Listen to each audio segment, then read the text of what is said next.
Seigneur, comme il est écrit, vous me chercherez, vous me trouverez, si vous me cherchez de tout votre cœur. Tu as quitté ton lit, comme je l'ai dit précédemment, tu n'es pas venu pour dormir sur cette chaise. Si tu as sommeil, mets-toi debout. Nous avons reçu un esprit de la liberté, un esprit, non un esprit de la timidité, un esprit qui crie en nous, Abba Père. Il faut être libre dans la maison du Seigneur. Tu peux prendre n'importe quelle position pourvu que tu ne dors pas. Nous voulons partager la parole du Seigneur avant de continuer notre prière. Parce que nous croyons qu'on ne peut pas bien prier sans la parole. Si nous voulons bien prier, nous devons comprendre le Seigneur, nous devons comprendre la parole, nous devons comprendre la volonté du Seigneur. Et c'est par cela que nous pourrons dire que réellement notre prière sera exaucée. Nous allons prendre nos Bibles dans le livre de Jean 9.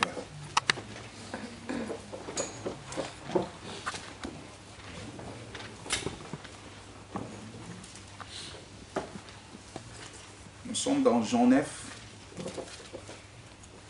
Je commence la lecture au premier verset. Jésus vit en passant un homme aveugle de naissance. Ses disciples lui posèrent cette question: Rabbi, qui a péché, cet homme ou ses parents, pour qu'il soit né aveugle? Jésus répondit: ce n'est pas que celui ou ses parents aient péché, mais c'est enfin que les œuvres de Dieu soient manifestées en lui. Il faut que je fasse, tandis qu'il est jour, les œuvres de celui qui m'a envoyé.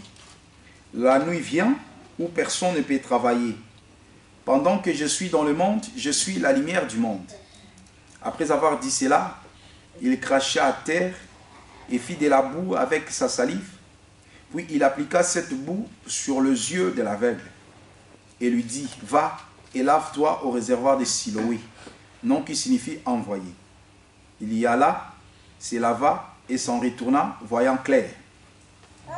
Ses voisins et ceux qui auparavant l'avaient connu comme un mendiant disaient: n'est-ce pas là celui qui se tenait assis et qui mendiait? Les uns disaient: c'est lui. D'autres disaient: non, mais il lui ressemble. Et lui-même disait: c'est moi. Ils lui dirent donc: comment tes yeux ont-ils été ouverts?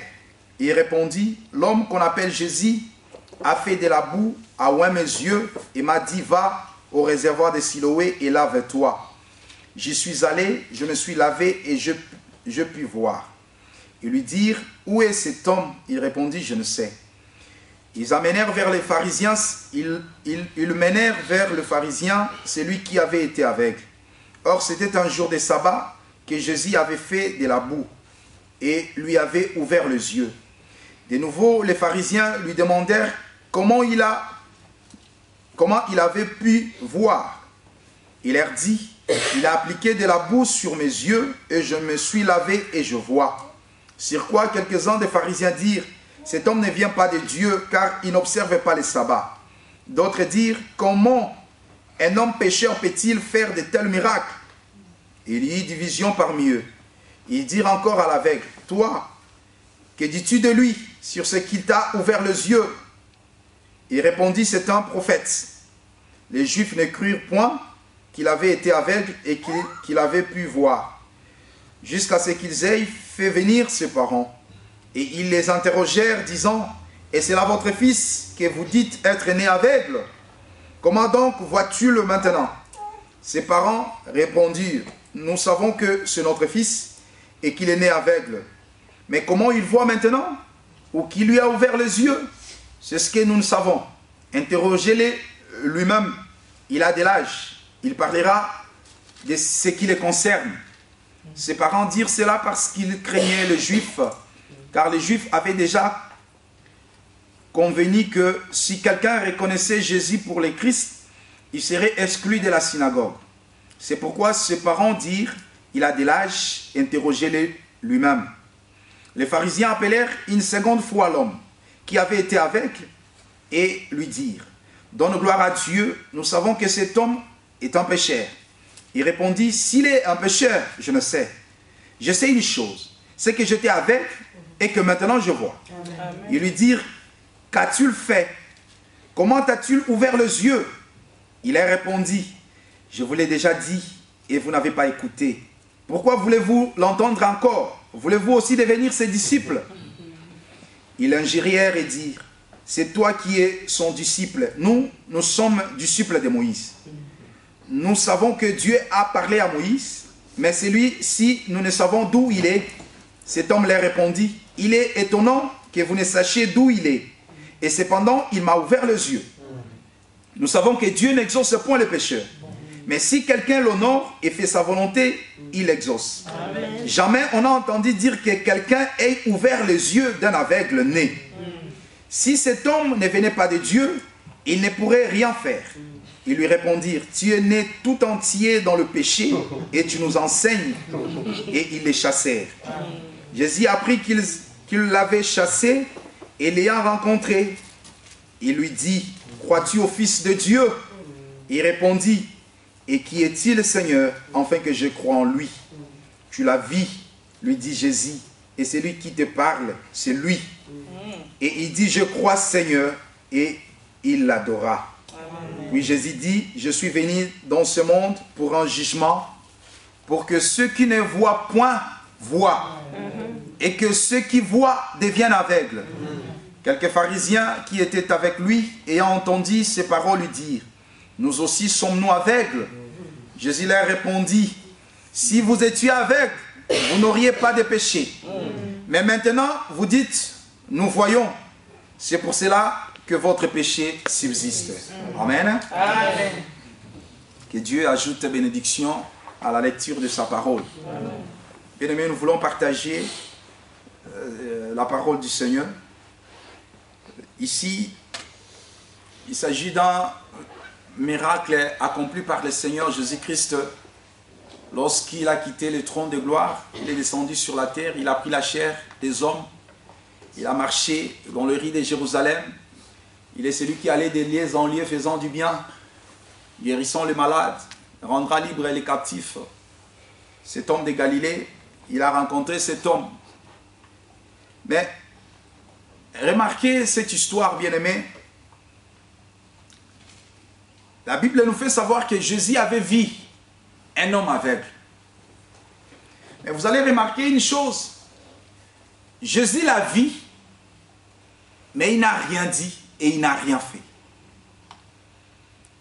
Parce que la Bible dit, Jésus vit en passant un homme aveugle de naissance.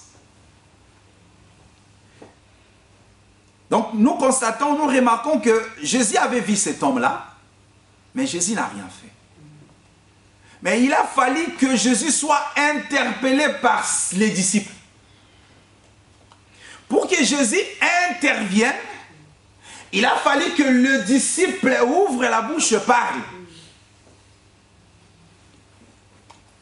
Il a fallu que Jésus soit interpellé par les disciples. Par la question des disciples, par l'interpellation des disciples, le Seigneur a réagi. Amen. C'est très important. Parce que ici, les disciples, c'était des serviteurs. Les apôtres qui accompagnaient le Seigneur, les ouvriers, les co-ouvriers avec le Seigneur. Ils travaillaient ensemble dans les champs. Mais pour que le Seigneur intervienne, quoique le Seigneur l'a vu, a vu cet homme aveugle, mais il a fallu l'intervention des ministres, des serviteurs. Donc c'est pour dire que dans la vie de cet homme aveugle, le ministère était important. Pour le salut de cet homme aveugle, le ministère était important. Amen. Voilà pourquoi l'Écriture dit, étant monté aux cieux, il amena les captifs et il faisait un don aux hommes. Amen. Et il a établi les uns comme apôtres, comme prophètes, comme docteurs, comme pasteurs, pour le perfectionnement des saints. Bien-aimé, c'est très important. Car aujourd'hui, les gens pensent que, en lisant simplement la Bible, ou en demeurant longtemps devant la face du Seigneur, dans la prière, dans la méditation, que cela est suffisant. Non, bien-aimé. Dieu respecte ses principes. Je disais que Dieu respecte ses principes. Amen. Et pour être sauvé, il y a un processus. Il faut se retrouver dans ce processus-là pour le salut. Pour que Israël sorte de l'Égypte, c'était nécessaire que Dieu envoie Moïse. Quoique Dieu descendit lui-même. Quoique il est écrit que je descendrai moi-même et je sauverai mon peuple. Je délivrerai mon peuple. Et les yeux des aveugles s'ouvriront. Là, l'Écriture dit que Dieu ne va pas envoyer un homme, mais il dit moi-même je descendrai. Mais cependant, pour le mouvement, Dieu a besoin de Moïse. Dieu a besoin de Josué pour le repos de son peuple. Amen. Amen. Parce qu'ici, il est question du repos. Le miracle se passe le jour des sabbats. Les jours du repos. Donc nous comprenons que cet homme, né aveugle, avait besoin du repos.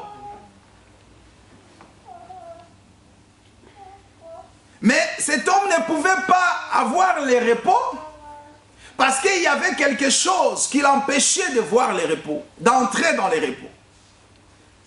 La Bible dit que si Moïse leur avait donné le repos, on ne parlerait pas d'un autre jour. Mais aujourd'hui, on parle d'un autre jour. Nous comprenons qu'en réalité, Moïse n'a pas donné à ce peuple le repos. Voilà pourquoi, dans cette histoire, vous allez remarquer que, et qui disait avoir Moïse, le Seigneur leur dit non, parce que vous avez Moïse, parce que vous croyez que vous voyez, parce que vous disiez que vous voyez votre péché de mer. Mais il faut être aveugle. C'est-à-dire celui qui est avantagé, c'est celui qui est aveugle. Mais regarde à la question de savoir qui a péché. Les disciples voulaient savoir qui a péché. Est-ce que c'est cet homme? C'est à cause de ses péchés qu'il se retrouve aveugle? Ou ce sont les parents? Le péché héréditaire? Le Seigneur a dit non, non, non. Ce n'est pas à cause de ses péchés, non plus à cause des péchés de ses parents. Voilà pourquoi, bien-aimé, toi qui viens dans le Seigneur, lorsque tu vois le malheur dans ta vie, tu dis, tout cela c'est parce que ma maman avait fait ceci, avait fait cela. Tout cela c'est parce que je viens de la région ou encore de Kasaï oriental. Je viens de Bandundu, là il y a trop de gris-gris. Non, bien-aimé, celui qui vient en Jésus-Christ, la Bible dit, il est devenu une nouvelle créature. Amen. Les choses anciennes sont passées, voici toutes choses sont devenues nouvelles. Lorsqu'on vient en Jésus-Christ, l'Éternel ne tient plus compte de temps de l'ignorance. Lorsque le Seigneur t'appelle, il fait un travail, il commence un travail avec toi. À la question de savoir qui a péché, la réponse du Seigneur était claire. Ce n'était pas à cause de ses péchés, bien que l'homme avait le péché. Mais être aveugle, ce n'était pas à cause de ses péchés. Mais cependant, l'homme avait le péché. Non plus à cause du péché de ses parents. Et je vais te dire, bien-aimé, Si peut-être il y a quelques difficultés dans ta vie, quelques problèmes de maladie, quelques problèmes de concevoir, quelques problèmes des avortements,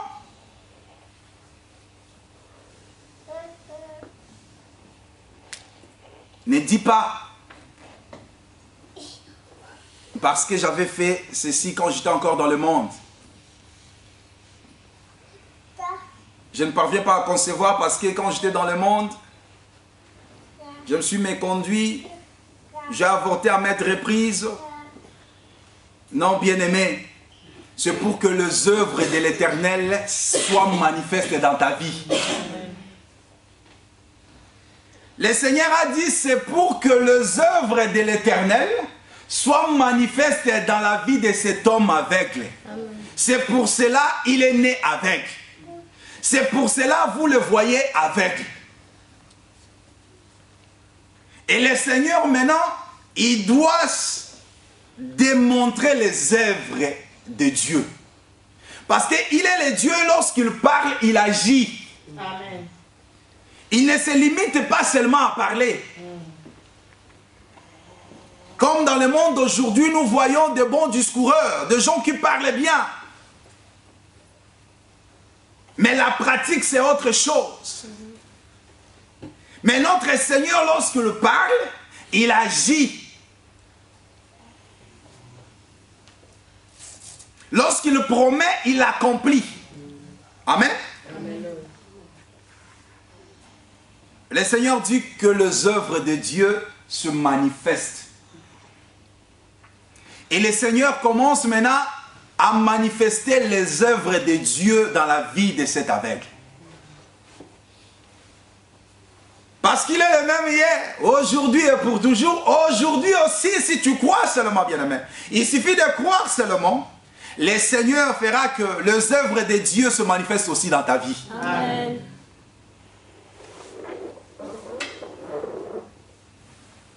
Et le Seigneur a commencé le travail.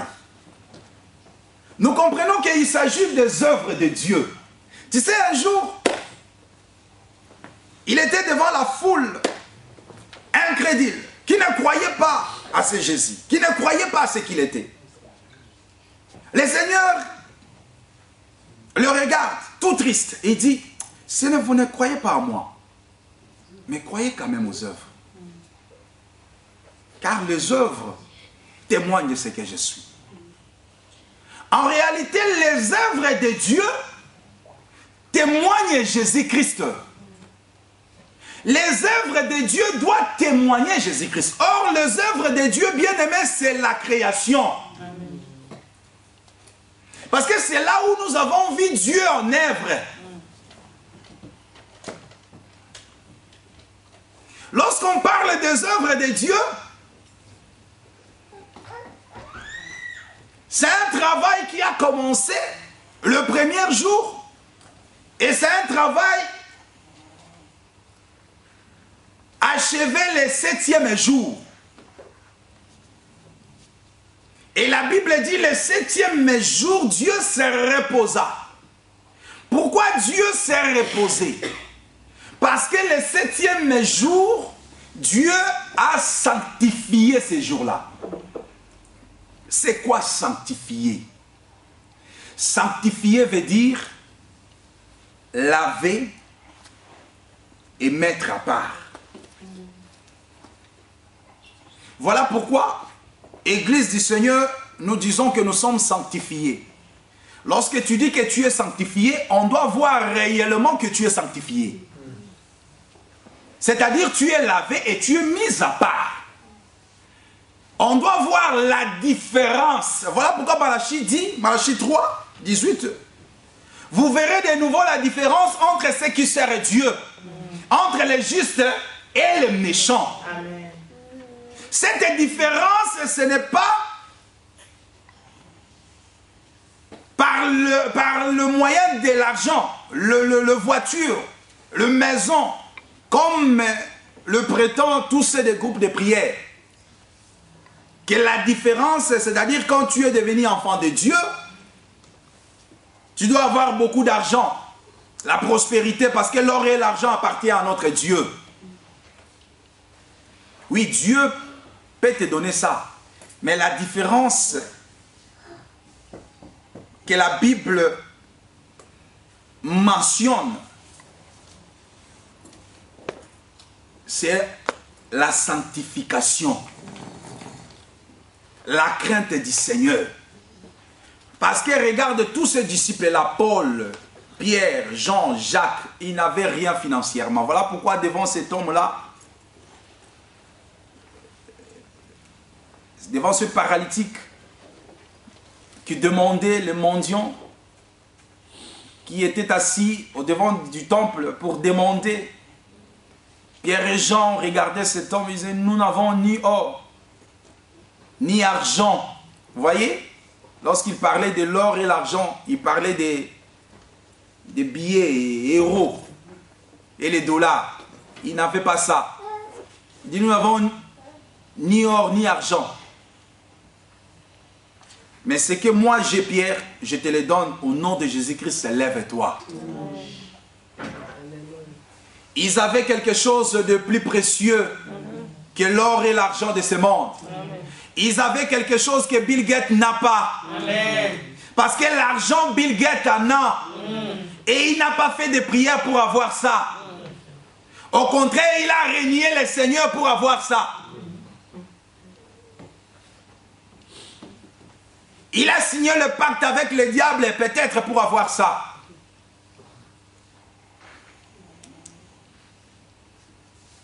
Mais Pierre et Jean, ils avaient quelque chose que le monde est incapable de nous donner. Amen. Voilà pourquoi, bien-aimé, l'œuvre du Seigneur, c'est l'œuvre de la création. Parce que la création, bien-aimé, ça parle d'un homme. La création, c'est Jésus-Christ.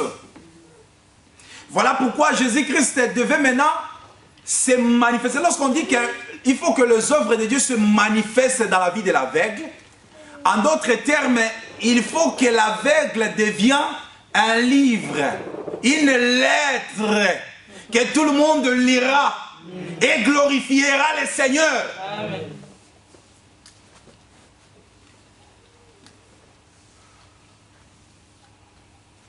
Et le Seigneur commence à démontrer. Il commence à manifester les œuvres dans la vie de cet aveugle. Et c'était quoi? La Bible dit que le Seigneur cracha à terre. Quelle scène! Comme l'apôtre Jean-René nous a prêché. En toi! Hein? Il cracha à terre. Et il prend cette salive-là, il le mélangea avec la poussière, avec les sables. Et il fait la boue avec. Il prend cette boue et il plaça sur les yeux de l'aveugle. Et la Bible dit que l'aveugle a vu directement. Oh, dans la Bible, hein? Mais là, vous n'avez pas réagi. Il n'est pas écrit comme ça. Il plaça sur son yeux et sur ses yeux et puis l'aveugle a vu directement. Non. Et qu'est-ce que le Seigneur a fait? Après avoir placé la boue sur ses yeux, qu'est-ce qui s'est passé? Hein, frère Clément? La suite, c'était quoi? Ah, Amen. Il faut bien suivre la lecture. Parce que la mauvaise lecture, tout simplement, va nous écarter de la révélation. Amen.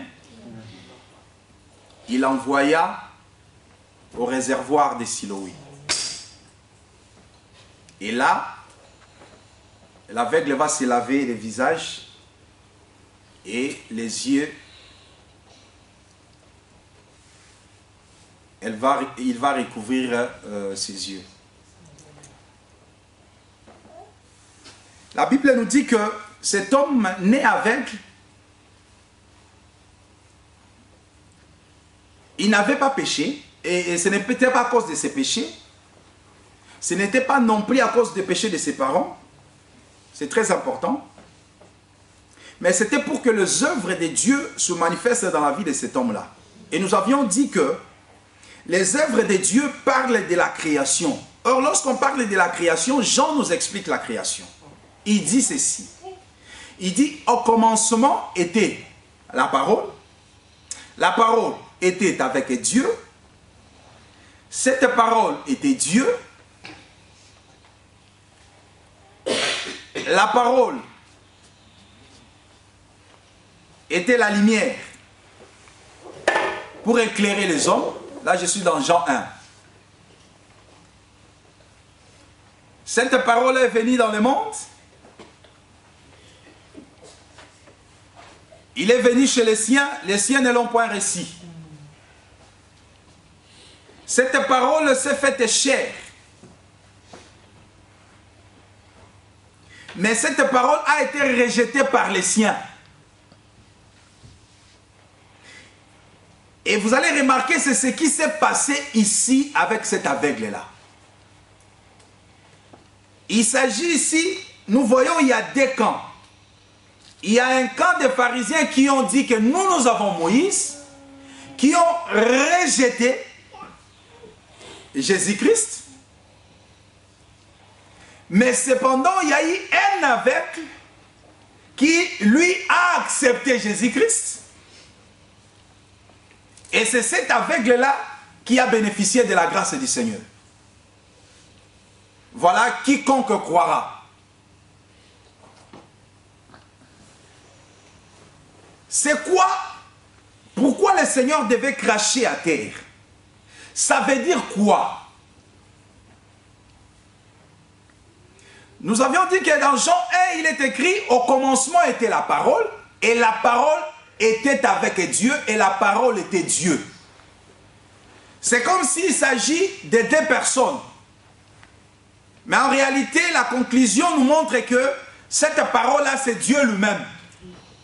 Mais cette parole était avec Dieu. C'est ce que le Seigneur est en train d'expliquer dans la vie de cet aveugle. C'est ce que le Seigneur est en train de manifester dans la vie de cet aveugle. Parce que les œuvres de Dieu doivent se manifester dans la vie de cet aveugle. Donc nous comprenons que il y a Dieu et sa parole. Voilà pourquoi Jésus-Christ, lorsqu'il vient, lorsqu'il se présente devant l'aveugle, Jésus-Christ commence à expliquer les œuvres de Dieu dans la vie de l'aveugle. Les travail que les œuvres de Dieu doivent accomplir dans la vie de cet aveugle-là. Et c'était quoi le travail? En réalité, Jésus-Christ expliquait sa vie, sa venue sur la terre. Amen. Pourquoi il devait venir sur cette terre? En réalité, Jésus-Christ est venu sur cette terre pour guérir cet aveugle. Et cet aveugle, c'est toi, cet aveugle, c'est moi. Jésus-Christ est venu guérir tout celui qui dit que je suis aveugle. Si toi tu te dis que non, moi je vois, sache que le Seigneur n'est pas venu pour toi. Il n'est pas mort pour toi. Mais Jésus-Christ est venu pour ceux qui se déclarent aveugles. Pour ceux qui se déclarent malades. Pour ceux qui croient qu'il y a quelque chose qui n'allait pas dans leur vie. Les gens des problèmes. Les gens de mauvaise vie. Les gens qui autrefois marchaient dans les trains de ce monde. Dans le bourbier de ce monde. Les gens qui ont détourné le visage. Qu'on ne pouvait même pas regarder des fois. Parce que la vie était vraiment, vraiment sale.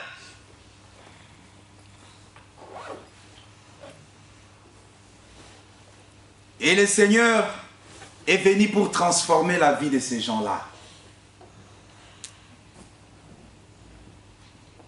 Gloire soit rendue à Dieu parce qu'il est merveilleux, il est bon.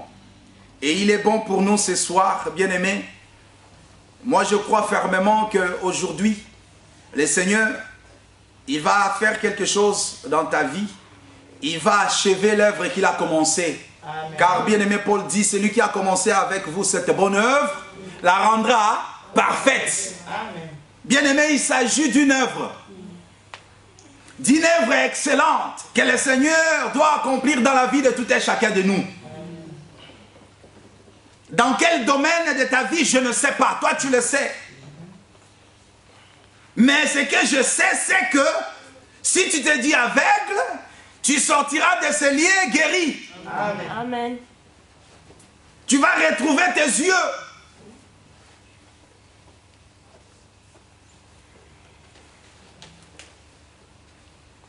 Je dis que c'est la parole et Dieu.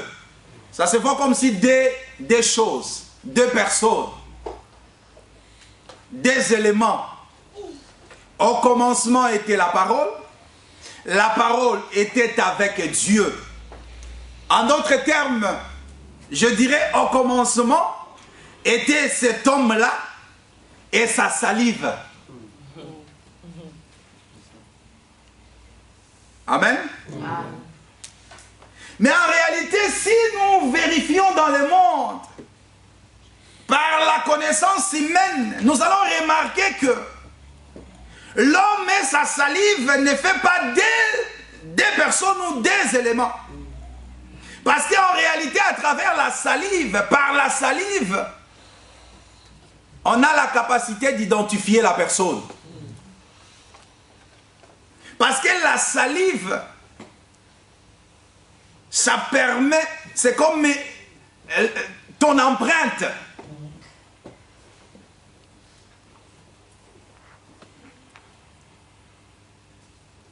La salive explique la personne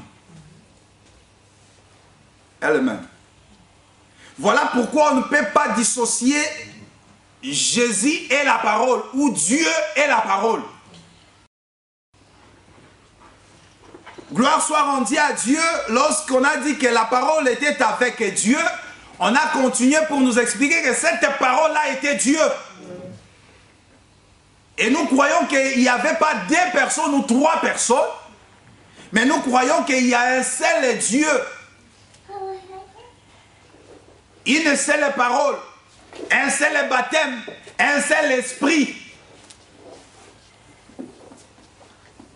une seule doctrine. Mais qu'est-ce qui s'est passé? Jésus-Christ a craché. En d'autres termes, c'est la parole qui est envoyée sur la terre. La parole qui était au commencement, c'est cette parole qui devait toucher le sol, la terre, pour que cette parole devienne un corps. Voilà pourquoi Jésus-Christ dira lorsqu'il vient, lorsqu'il fait son entrée dans le monde, il dira, tu n'as voulu ni sacrifice, ni holocauste, mais tu m'as formé un corps. Pourquoi Dieu l'a formé un corps? C'est pour faire la volonté de Dieu. Or, la volonté de Dieu, c'est quoi? C'est que celui qui est né aveugle puisse retrouver ses yeux. Car la Bible dit, il est doux aux yeux de voir la lumière. Amen. Vous allez remarquer une chose, cette parole-là, la Bible dit que c'était la lumière du monde. Et cette lumière, c'était pour éclairer tout homme. Voilà pourquoi le bien-aimé Paul, lorsqu'il a croisé cette lumière, la Bible dit que les écailles sont tombées de ses yeux. En d'autres termes, le bien-aimé Paul était aveugle. Est-ce que vous comprenez ça? Dieu, lorsqu'il a rencontré Paul, Paul était aveugle. Il avait les problèmes des yeux. C'est pour cela, lorsqu'il a croisé le Seigneur, la Bible dit que les écailles sont tombées de ses yeux. Lorsqu'il a croisé la lumière. Et cette lumière, lorsqu'il a posé la question, qui es-tu, Adonai? Il a répondu, c'est moi, Jésus. Amen. Amen. Donc nous comprenons que cette salive qui est tombée à terre, cette salive, une fois touché le sol, il a fallu que Dieu maintenant puisse faire un travail. Ici, Jésus qui crache à terre, c'est l'image de Dieu lui-même. Parce que Jésus-Christ, il est l'empreinte de sa personne. Il est l'image de Dieu invisible. Lorsqu'il crache à terre, en d'autres termes, c'est Dieu qui envoie la parole. En d'autres termes, c'est la formation de l'homme Adam. Parce que c'est ce qui s'est passé pour la formation de cet homme Adam. Il a fallu que Dieu puisse mélanger l'eau et la terre et la poussière. Et Dieu puisse façonner. Jésus-Christ a été façonné par Dieu. Voilà pourquoi nous disons que Jésus-Christ, il le travail du 7e jour. Parce que, bien aimé, nous croyons, nous confessons que le 7e jour, Dieu a travaillé. Amen. Est-ce que vous croyez comme moi? Amen. Le 7e jour, Dieu n'a pas travaillé, Dieu s'est reposé le 7e jour. Amen. Non. Avant que Dieu se repose le 7e jour, il a travaillé le 7e jour. Lorsqu'il a fini le travail du 7e jour, et qu'il a trouvé que cela était bon, c'est à ce moment-là, Dieu sanctifia le 7e jour. Et il se reposa de ses œuvres. Est-ce que vous êtes d'accord avec moi? Frère Alain, autant à Bible, explique-moi comment toi tu as lu les Écritures. Pour moi, le 7e jour, il n'a pas travaillé. Hein. Lisons. Bien aimé, ouvrez la Bible. Nous aimons, c'est comme ça que ça se passe chez les saints. Hein? Ici, on ne force pas, c'est pas avec les muscles. Hein? Alors, Genèse. Ouais. Chapitre, on commence d'abord chapitre 1 là. Ouais, ouais.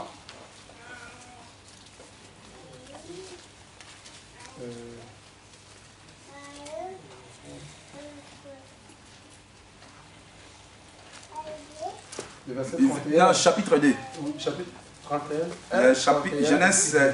Ouais. Hein, on commence 1, 31. 31, voilà. Je dis la parole de Dieu. Dans Genèse chapitre 1, le 31. Dieu vit tout ce qu'il avait fait et voici cela était très bon. Ainsi il y eut un soir et il y eut un matin, ce fut le 6e jour. Genèse chapitre 2, verset 1. Ainsi furent achevés les cieux et la terre et toute leur armée. Dieu acheva au 7e jour son œuvre qu'il avait faite. Et il se reposa au 7e jour de toute son œuvre qu'il avait faite. Dieu bénit le 7e jour et il les sanctifia parce qu'en ces jours, il se reposa de toute son œuvre qu'il avait créée en la faisant. Amen. Remarquez, il est dit, Dieu acheva au 7e jour son œuvre. Premier élément. Et il se reposa au 7e jour de toute son œuvre qu'il avait faite. Donc c'est-à-dire, il y a premièrement une œuvre que Dieu a achevée le 7e jour et Dieu se repose de toutes ses œuvres. Est-ce que tu as compris? Et il sanctifia le 7e jour et il se reposa. Après, il se reposa. Donc, il y a une œuvre que Dieu a achevée le 7e jour. Donc, il a accompli une œuvre le 7e jour. Voilà pourquoi nous disons que le 7e jour, c'est tout un homme, c'est Jésus-Christ. Lorsque le Seigneur a fini le travail avec le Seigneur Jésus-Christ, c'est à ce moment-là maintenant que Dieu peut se reposer. Vous voyez? Donc, tu as compris, bien-aimé? Tu as saisi? Que Dieu soit loué. Donc, nous comprenons que le Seigneur Jésus-Christ, nous disons plutôt la salive mélangée avec la boue, c'est ça même la formation d'Adam. Parce que la Bible dit que le premier Adam est devenu une âme vivante, mais le second Adam est devenu un esprit qui donnait la vie.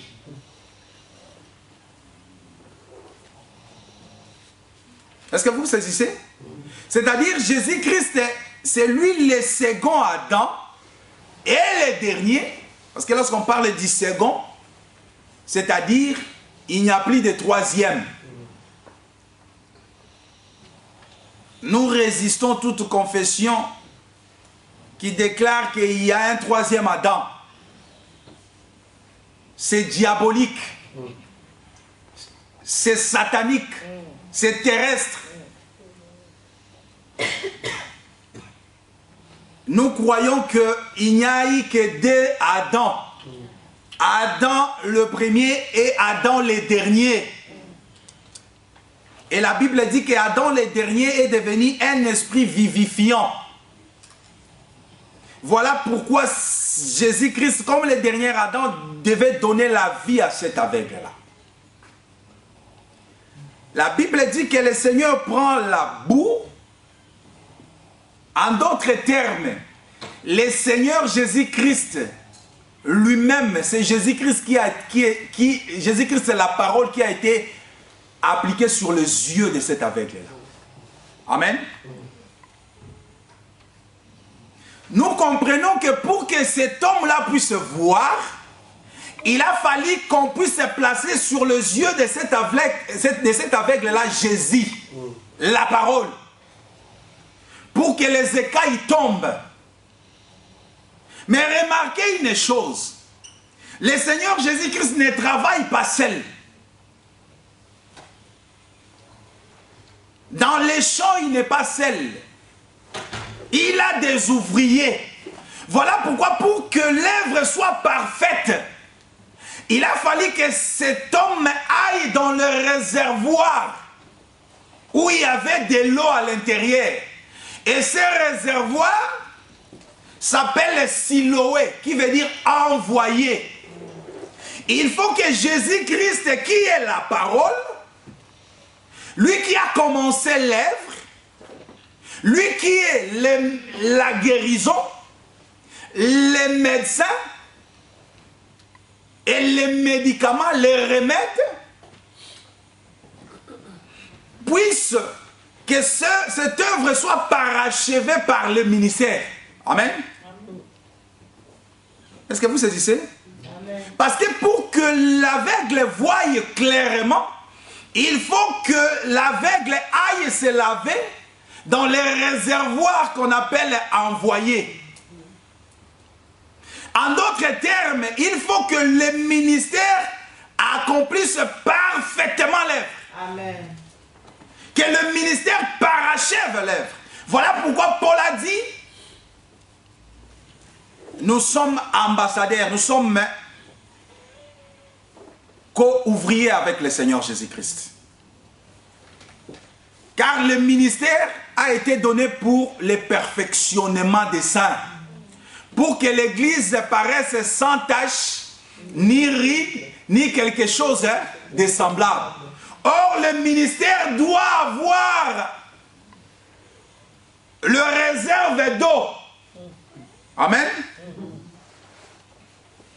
Parce que le ministère, bien-aimé, doit contenir en lui Jésus. Est-ce que vous comprenez ça? Jésus-Christ est la parole. Jésus-Christ est le médecin qui est appliqué directement sur les yeux. Mais il faut que Jésus-Christ, qui est maintenant dans les réservoirs, puisse parachever l'œuvre.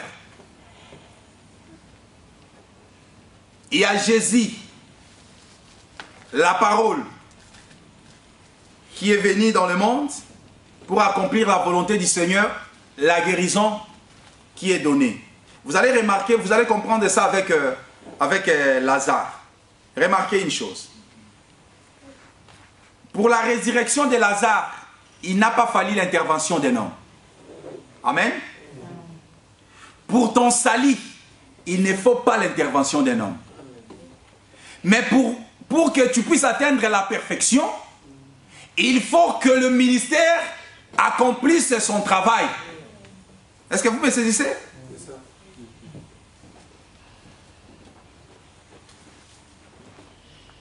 Et nous avons vu ici, lorsqu'on a appliqué sur cet aveugle-là,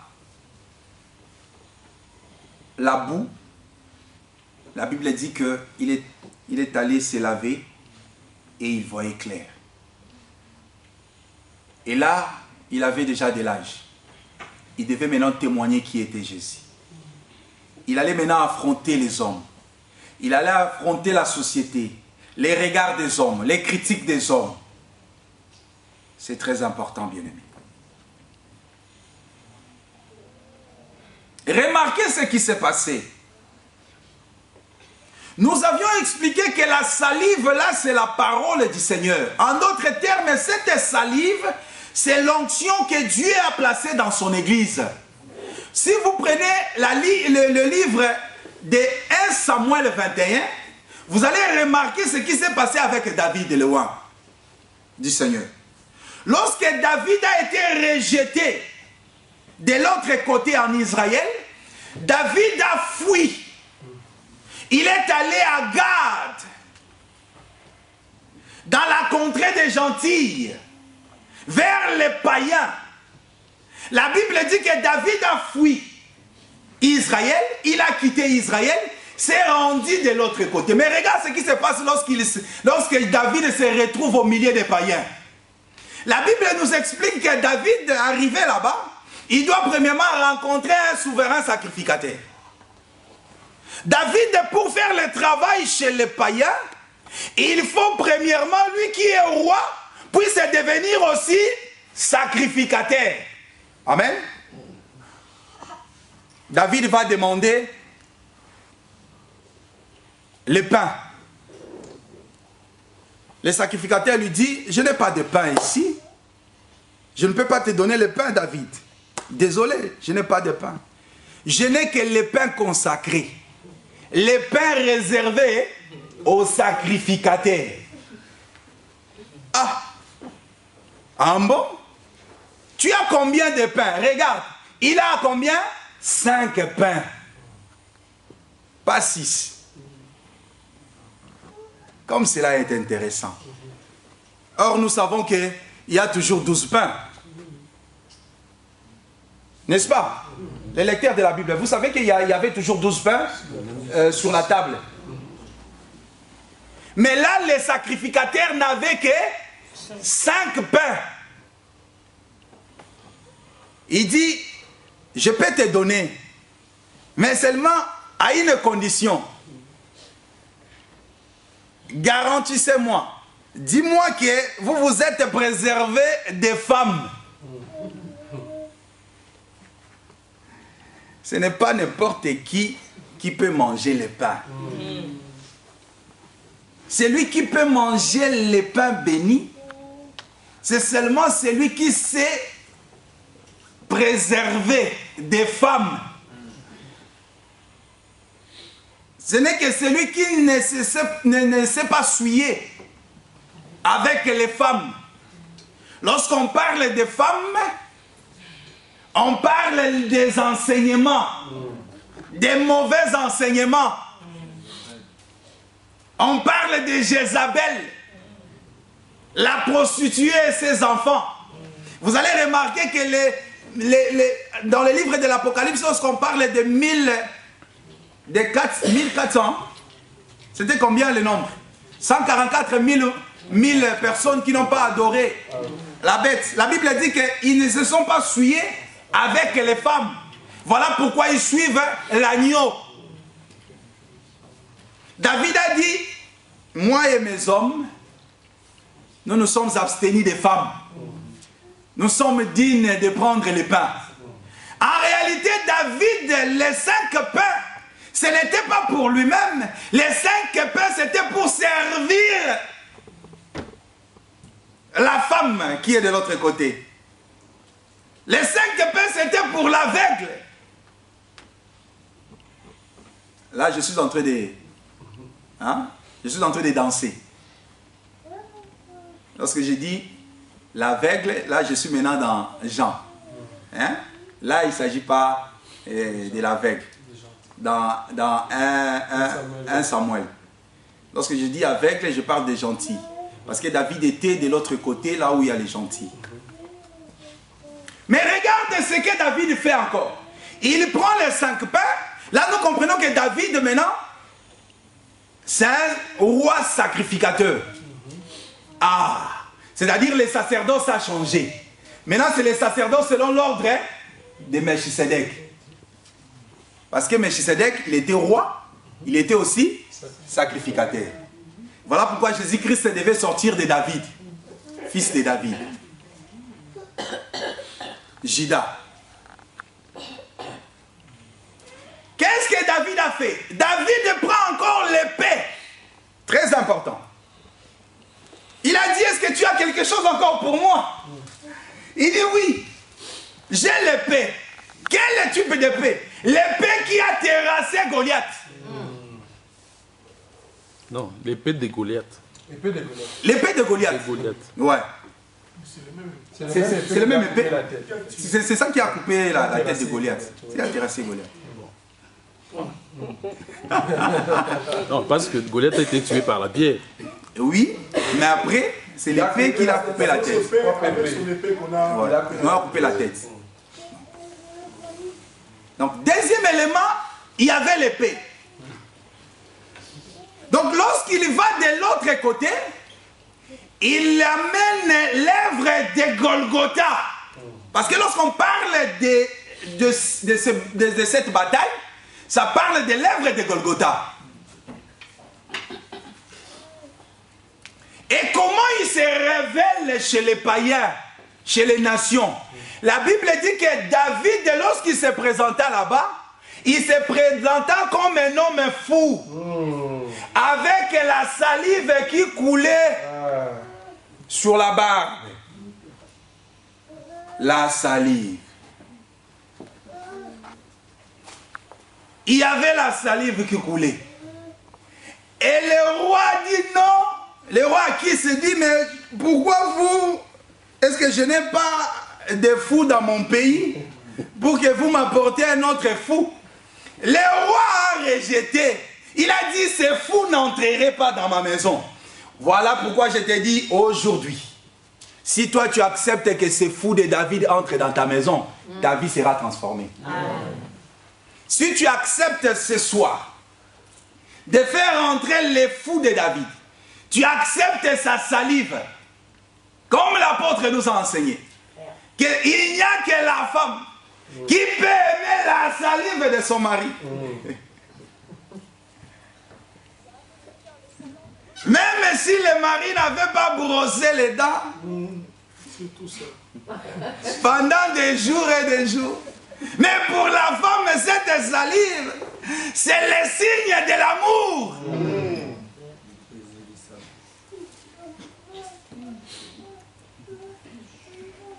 Mais celui qui n'est pas l'épouse, il ne faut approcher l'homme. Elle fera ceci. Frère, Olobi? Ah, ok. Non, c'est bon, mon frère.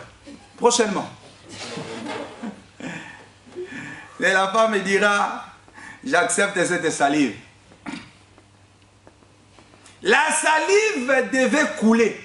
La Bible dit que David commençait à écrire, il faisait les gestes sur les battants de la porte. Il écrivait. Qui pouvait lire et comprendre les gestes de David? Aujourd'hui, nous avons un évangile de la folie. Car la Bible dit que le monde, dans leur sagesse, ils n'ont pas accepté Dieu. Dieu a résolu, par la folie de l'évangile, de sauver les croyants. Amen. Voilà David. Osée 9 confirme. Il dit que le prophète, c'est un fou. L'homme inspiré, il a les délires. Ça, c'est Osée 9. Hein? Les prophètes, il est fou. L'homme inspiré a les délires. Ça, c'est David. Voilà pourquoi la Bible dit qu'il est doux et agréable des frères de demeurer ensemble. C'est comme l'huile précieuse répandue sur la tête. Ah, nous comprenons que oui, David, dans ce moment-là, il était le souverain sacrificateur. Lorsqu'on parle de la tête, c'est la tête du souverain sacrificateur. C'est-à-dire, c'est David qui reçoit l'huile sur sa tête. Et cette huile doit passer par la barbe. Voilà pourquoi la salive devait passer par la barbe. Jusqu'à descendre sur le pan de la robe pour que le peuple en bénéficie. Amen. La Bible dit c'est en ces lieux que Dieu donne la bénédiction et la vie pour l'éternité. Nous comprenons qu'aujourd'hui, bien-aimés, si tu saisis le Seigneur, ce soir, si tu saisis le Seigneur par le pan de sa robe, parce que l'huile, l'onction, la salive est descendue jusqu'au pan de la robe, pour que cette femme qui est atteinte d'une perte de sang pendant 12 ans puisse avoir l'occasion de toucher le pan de la robe, afin que la femme soit guérie. Amen. Amen. Voilà pourquoi, bien-aimés, c'est au nom de la foi que nous nous sommes réunis pour prier et chercher la face du Seigneur. Si réellement tu acceptes David, cet homme fou que le roi a rejeté, il l'a repoussé, il a dit cet homme n'entrera pas dans ta maison. Voilà pourquoi Jésus-Christ a dit, oh Père, je te loue parce que tu as caché ces choses aux grands de ce monde, mais tu l'as révélé aux petits. Paul dit, ne voyez pas au milieu de vous, il n'y a pas beaucoup d'hommes de distinction. Il n'y a pas beaucoup de Bill Gates parmi vous. Et Dieu a pris des choses inutiles, le balaïr de ce monde, pour les élever et qu'ils témoignent la grandeur de son nom. Amen. Voilà pourquoi, peuple du Seigneur, ce n'est pas en vain que tu as quitté ta maison. Ce n'est pas en vain que tu as mis à côté, tu as abandonné ton lit. Le sacrifice, c'est pour un but. Tu as accepté, tu t'es privé de sommeil. Malgré le travail, d'autres parmi nous ont fait un long voyage. Non pour voir un homme, non pour rencontrer un homme, mais écouter la sagesse de Salomon. Car aujourd'hui, nous croyons qu'il y a plus que Salomon. Amen. Et je crois que, monsieur, Dieu vous bénira. Amen. Le ciel se souviendra de vous. Amen. Amen. Voilà pourquoi, Église du Seigneur, nous voulons prier. Nous voulons prier pour nos vies. Je ne sais pas ton problème, mais le Seigneur le sait. Tu sais combien tu souffres, combien tu as des difficultés, combien tu as du mal à fermer l'œil la nuit. Dieu sait, Dieu voit. Mais je te demande tout simplement de t'approcher. De t'approcher parce que nous croyons que la salive est là. Nous croyons que l'onction est là. Nous croyons que le Seigneur est là. Parce que le Seigneur, c'est sa parole. La Bible dit dans leur détresse, ils crièrent à l'Éternel. L'Éternel envoya quoi? La parole. Le Seigneur envoie toujours la parole. Et par cette parole, saisis le Seigneur par le pont de sa robe. Saisis ce Dieu-là pour ta guérison. Crois que ce Dieu-là, il est au milieu de nous. Mettons-nous tous debout. Et nous allons demander à l'homme de Dieu